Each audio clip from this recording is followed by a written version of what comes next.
ئەمڕۆ بێدینەکان، زاڵمەکان، وڵاتە زلهێزەکان دەمان کوژن،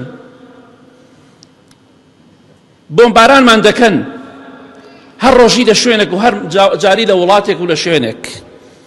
ڕۆژێک بوو لە وڵاتی خۆماندا دژمنێکیان بۆمان دروست کرد بوو بە هەموو جۆرێک کیمابارانی دەکرد و زڵمی لێمان دەکرد.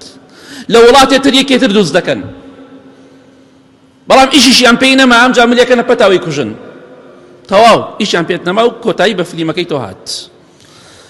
بێدینەکان، زاڵمەکان، وڵاتە زلهێزەکان، دژمنانی ئاینی پیرۆزی ئیسلام ئەمڕۆ منعی خواردن دەکەن لە هەندێک وڵات و موسڵمانان.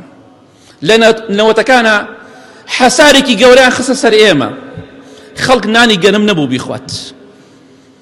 ئەمڕۆ لە غەزەیە وڵاتە ڕەشپێستەکان بە تایبەتی دەبینی ئەفریقا و هەندێک وڵات سۆماڵ و سوودان و کوێ ئەو پەڕی برسیانە. ئەمڕۆ برسیمان دەکەن، تینومان دەکەن، ئاومان لێ دەگرنەوە. دەبینی لە غەزە چەند جار ئاویان لە خەڵک گرتەوە، خواردنیان لێ گرتوتەوە کە هیچ شتێک ناڕۆ بۆیان، خوای گەورە ڕەحمێ لێ بکە. بەڵام سەرنجامی ئەوانەی کە ئەوانیان کوشت و شەهیدیان کردن و ئەوانیان خاپور و وێران کرد ماڵ و سەرۆت و سامانیان، ڕۆژێک دێت خوای گەورە دەفەرمێ يعرف المجرمون بسيماهم فيؤخذ بالنواصي والأقدام. ڕۆژێک دێت مجریمەکان و زاڵمەکان و خوێن ڕێژەکان دەناسرێنەوە، بە نێوچاوانیان دەیانگرن، لەگەڵ پێیەکانیان واتە کۆت و زنجیریان دەکەن سەر و پێیان بە یەکەوە کۆت و زنجیر دەکەن، واتە دەیان چەمێننەوە، زەلیلیان دەکەن. وەرە بیهێنە بەرچاوی خۆت کەسێک بە شێوەیە کۆت و زنجیر بکرێ، زاڵمێک، مجریمێک، خوێن ڕێژێک کە سەر و پێی بە یەکەوە دەمج دەکرێت. ئیتر ئەو پەڕی زەلیلیە.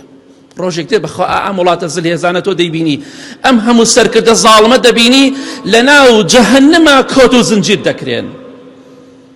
خوای گەورە تۆڵەی یەک بە یەکیان لێ دەکاتەوەی موسڵمانان و غەیری موسڵمانان کە بە ناحەق کوشتویانە. ئەو ڕۆژە نامێنێت، هیچ شتێکیان پێ نییە داما و سەرشۆڕ و ڕسوان. خوای گەورە دەفەرمێ هذه جهنم التي يكذب بها المجرمون يطوفون بينها وبين حميم آن. أما أو جهنميك مجرمكان وظالمكان وخير رجكان باورهم بين أبوان درويا يطوفون بينها وبين حميم آن.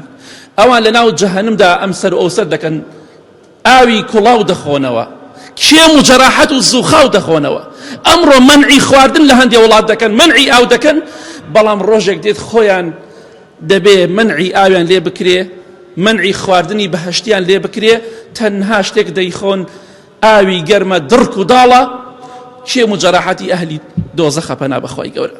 بۆیە دڵخۆشین چونکە ڕۆژێکی تر لە پێشمانە، ڕۆژی یەکلاکردنەوەی باش و خراپە، ڕۆژی سزادانی تاوانبارانە کە ڕۆژی قیامەتە و پڕە لە عەدالەتی لەلایەنی خوای پەروەردگار و هەموو شتێک دەکرێت و دەسەڵاتی کەسی تێدا نییە.